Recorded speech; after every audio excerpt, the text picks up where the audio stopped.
abakungu mu kitongole ekivunaanyizibwa ku bigezo mu ggwanga ekya Uganda National Examinations Board ekimanyiddwa nga UNEB bafulumiza timetable enagobererwa abayizi abagenda okutuula ebigezo byabwe ebyakamalirizo n'omwaka guno okuli ab'ekibiina ekyomusanvu abagenda okukola ebigezo bya Primary Leaving Examinations, abasiniya ey'okuna abagenda okutuula ebya Uganda Certificate of Education wamu n'abasiniya ey'omukaaga abagenda okukola ebya Uganda Advanced Certificate of Education. Enteekateeka ya kufulumya timetable eyinidde ku ssengejjero ly'amawulire erya Media Center enkya ya leero nga ssenkulu w'ekitongole kino Daniel Odong ategeezezza nti ebigezo bya siniya ey'okuna byakutandika ku Lwokutaano nga 13 omwezi ogw'ekkumi n'okuteekateeka abayizi oba kiyite briefing olwo nga 16 bakola ekigezo kya geography. Year's examinations will start with the Uganda Certificate of Education, which will commence on the 13th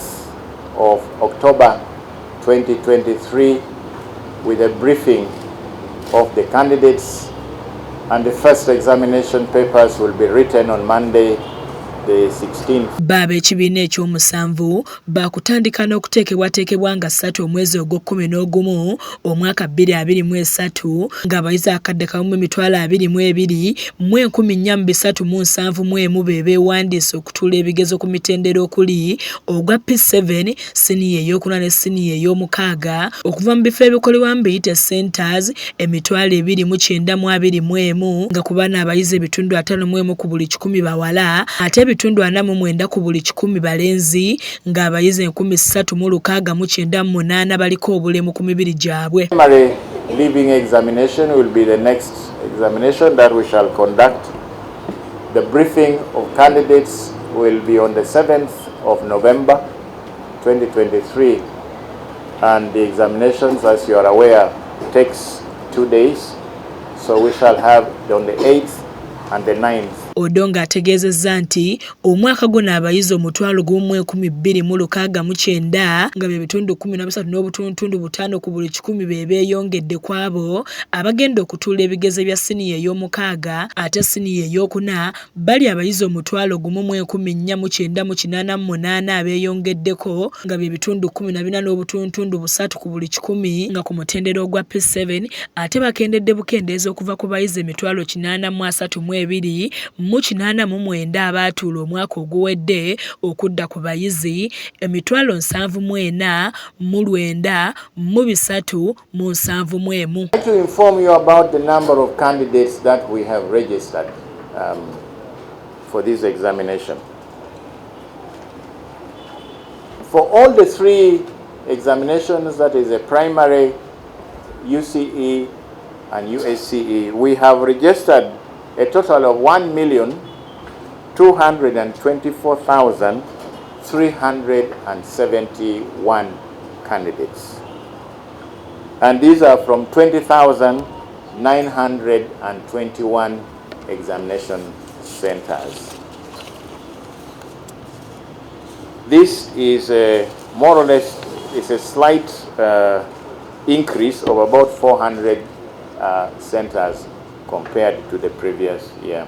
Abayizi akadde kamu 28,000 mu 131 be beewandiisa okutuula ebigezo ku mitendera gyonna ng'abalenzi bali 60,000 mu 1,481 ate abawala bali 62,200 mu 2,289 ng'abeewandiisa okutuula ebya P7 bali 74,009 mu 9 mu 371 nga ku bba abawala bali 34,000 mu 1,000 mu 574 ate abalenzi bali 35,000 mu 7 mu 700 mu 97 abasiniya ey'okuna bali 36,000 mu 4,421 ng'abawala bali 18,000 mu 1,464 ate abalenzi bali 18,000 mu 357 ate siniya ey'omukaaga bali 11,000 mu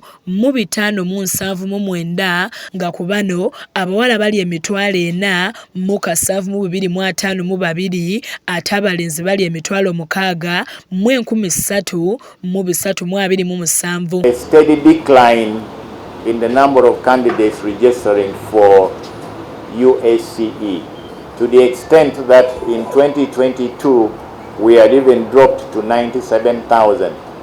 I'm happy to report that this trend has been reversed, and we have a 13.5% increase.